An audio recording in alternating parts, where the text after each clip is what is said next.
अस्सलाम वालेकुम welcome to हमराद। दोस्तों, बात आज हम करने जा रहे हैं जो अमेरिका और बरतानिया ने मिलकर यमन पर एक बहुत बड़ा हमला किया है, बहुत बड़ी एयर स्ट्राइक की है और उसमें यमन के मुख्तलिफ शहरों को निशाना बनाया गया है।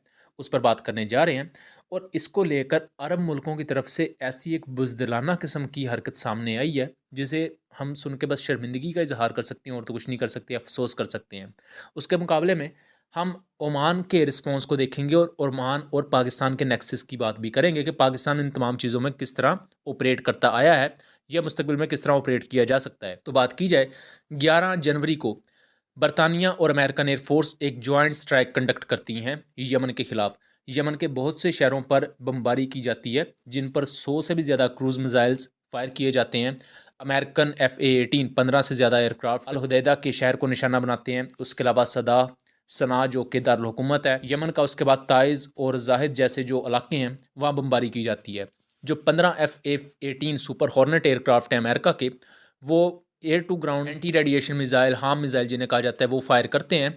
और इनसे मुख्तलिफ जो एयरफील्ड्स थी और उसके अलावा मिज़ाइल साइट्स थी, सर्विलेंस साइट्स थी यमन की, उन्हें डिस्ट्रॉय कर दिया गया है। उसकी वीडियोज़ वगैरह भी अब रिलीज़ हो रही हैं और कुछ को मैं आपको यहाँ दिखा भी रहा हूँ और कुछ मैं नहीं दिखा सकता क्योंकि यूट्यूब की पॉलिसीज़ की वजह से। और इसके अलावा जो यूरोफाइटर टाइफून एयरक्राफ्ट थे बरतानिया के, उन्होंने पेवे बॉम्ब्स वगैरह फेंके हैं और काफ़ी ज़्यादा नुकसान हुआ है यमनी साइड पर। इसके बाद यमन की तरफ से भी उसी वक्त बहुत ही ज़्यादा एक रिपल्सिव किस्म का अटैक आता है, बहुत ही ज़्यादा रिटेलिएटरी फायर इस तरह देखने में आता है कि यमन भी उसके मुकाबले में अपने बैलिस्टिक मिसाइल्स वगैरह फायर करता है। एंटी शिप बैलिस्टिक मिसाइल और एंटी शिप क्रूज मिसाइल वगैरह फायर किए जाते हैं यमन की तरफ से। और अल मयादीन न्यूज़ एजेंसी के मुताबिक एक अमेरिकन वॉरशिप को डायरेक्टली हिट लगी है एंटी शिप बैलिस्टिक मिसाइल से और काफ़ी नुकसान पहुंचा है। बहरहाल इसको लेकर अमेरिका अभी कंफर्म नहीं कर रहा और ना ही कोई वेस्टर्न मीडिया इसे कवर कर रहा है। ये एक वंस एंड फॉर ऑल एक ऐलान जंग आप इसे समझ सकते हैं, क्योंकि इससे पहले रेड सी में जो इसराइल के साथ लिंक शिप थी उन पर हमले हो रहे थे। 27 से ज़्यादा ऐसे हमले हो चुके हैं अमेरिका के अंदाज़ों के मुताबिक कि हाउसीज़ ने 27 से ज़्यादा शिप्स पर हमला किया। इनमें से कुछ शिप ऐसी भी थी जिनका इसराइल से ताल्लुक़ नहीं था, लेकिन गलत फहमी की बुनियाद पर चूंकि इतना ज़्यादा टेंस सिचुएशन थी सो उन शिप्स पर भी हमले हो गए। जैसा कि एक पाकिस्तानी बाउंड शिप थी, उस पर हमला हुआ, उस पर डिटेल वीडियो बनाई हुई है। उसके अलावा एक इंडोनेशियन शिप भी थी, उस पर भी हमला हुआ। और ये हमले क्यों हुए कि कम्युनिकेशन का मसला आया, यानी कि हाउसीज़ ने अपनी तरफ से कॉल्स दी और उसका जब वापस रिस्पॉन्स नहीं मिला तो इन्होंने उन शिप्स पर मिसाइल फायर कर दिए। इन तमाम चीज़ों के चलते अमेरिका ने एक ऑपरेशन प्रोस्पेरिटी गार्डियन नाम की एक कोएलिशन बनाई थी। इसमें अमेरिका चाहता था कि जो मुस्लिम कंट्रीज़ हैं वो उसके साथ मिलकर एक इत्तेहाद बनाएं जिसमें मुस्लिम कंट्रीज़ अपनी बहरिया को भेजें और यमन के ख़िलाफ़ लड़ा जाए। लेकिन तब दिसंबर 2023 में, नवंबर और दिसंबर, ये 2 महीने में तमाम बातें चलती रहीं। तो जो मुस्लिम कंट्रीज़ थे जिनमें पाकिस्तान, तुर्किया है, उसके अलावा सऊदी अरेबिया है, इन्होंने इस ऑपरेशन प्रोस्पेरिटी गार्डियन का हिस्सा बनने से इनकार कर दिया। ना सिर्फ मुसलमान कंट्रीज़ बल्कि बहुत सी जो अमेरिका के इत्तेहादी कंट्रीज़ भी थे, जैसे कि फ़्रांस था, उसके अलावा नीदरलैंड्स था, इन्होंने भी अमरीकी इत्तेहाद का हिस्सा बनने से इनकार कर दिया। इन्होंने कहा कि हम अपने कुछ एहलकार या नेवल पर्सनल भेज देंगे, लेकिन हम अपनी बहरी शिप्स को आपके साथ रेड सी में हाउसी फाइटर्स के खिलाफ नहीं भेजेंगे।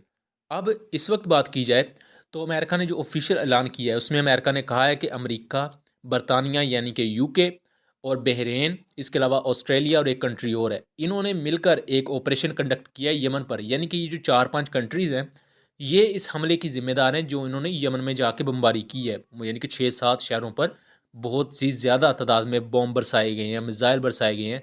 जस्ट अगर हम क्रूज़ मिज़ाइल की बात की जाए जो कि इनकी USS फ्लोरिडा सबमरीन ने फायर किए, तो वो 100 क्रूज़ मिज़ाइल फायर किए गए हैं। और उसके अलावा भी बहुत से मिज़ाइल्स और बॉम्ब्स वगैरह फाइटर जेट्स ने भी फायर किए हैं। इससे आपको अंदाज़ा हो जाएगा कि 11 जनवरी को कितनी बड़ी एक स्ट्राइक की गई है अमेरिका और उसके इत्तेहादियों की तरफ से यमन पर। अब नवंबर और दिसंबर 2023 में चीज़ें एक हद तक बेहतर इस वजह से नज़र आ रही थी कि एटलीस्ट मुस्लिम कंट्रीज़ ने स्टांस दिखाया और मुस्लिम कंट्रीज़ ने इनकार कर दिया अमेरिका के इस नेवल पैक्ट का हिस्सा बनने से। पाकिस्तान ने भी अपनी शिप्स को गल्फ़ ऑफ अदन से निकालकर ओमान की तरफ ले गया। यानी कि पाकिस्तान ने यह कहा कि हम किसी भी ज़रूरत हाउसी से नहीं लड़ने वाले अमेरिका के पीछे लग के। अब इस वक्त जब 11 जनवरी को ये अटैक हुआ है तो जितनी भी गल्फ़ कंट्रीज़ हैं, यानी कि जो अरब कंट्रीज़ हैं जिनमें UAE है, सऊदी अरब है, इराक़ है, उसके अलावा दूसरी कंट्रीज़ हैं, उन तमाम ने, कुवैत, कतर भी इनमें शामिल है, उन तमाम ने अमेरिका को ये इजाज़त दे दी है कि आप हमारे मुल्क में जो आपके अड्डे हैं या हमारे जो एयरफील्ड्स पर आपके फ़ाइटर जेट्स हैं, आप उनको उड़ाकर यमन पर स्ट्राइक कर सकते हैं। इन तमाम अरब कंट्रीज़ में सिर्फ ओमान वाहद वो मुल्क है जिसने अपनी एयर स्पेस को बंद कर दिया है। और ओमान ने ये वाज़ेह कहा है कि हम किसी भी सूरत किसी अमेरिकन एयरक्राफ्ट को और या किसी भी दूसरे मुल्क के जहाज़ को अपनी एयर स्पेस से गुजर कर यमन पर हमला करने की या किसी भी मुल्क पर हमला करने की इजाज़त नहीं देंगे। शायद इससे आपको थोड़ा सा समझ आ गया होगा कि क्यों पाकिस्तान ने अपनी जो नेवल शिप्स थी उनको गल्फ़ ऑफ अदन यानी कि अमरीकी इत्तेहाद से निकाल कर ओमान की तरफ ले गया था, क्योंकि इन तमाम चीज़ों में ओमान अपने आप को इन तमाम अरब कंट्रीज से इस वक्त साइडलाइन किए हुए है कि उसने अमेरिका को इजाज़त नहीं दी कि वो उनकी सरजमीन को इस्तेमाल करके यमन पर हमला करे। सेम यही काम पाकिस्तान ने किया। एंड ओबियसली इसमें जो अपर लीडरशिप है उसकी निगोसिएशंस भी चल रही होती हैं। सो पाकिस्तान ने तब मौका देखते हुए अपनी वॉरशिप्स को ओमान के करीब ले गया। इससे पाकिस्तान पर भी ज़्यादा प्रेशर नहीं आया कि आपने अमरीकी इत्तेहाद का हिस्सा बनना है, और दूसरा पाकिस्तान को एक पॉलिटिकल सपोर्ट रही चाइना की। इस वजह से एक बेहतर और अच्छा फैसला लिया गया पाकिस्तान की तरफ से कि अमरीकी इत्तेहाद का हिस्सा ना बना जाए।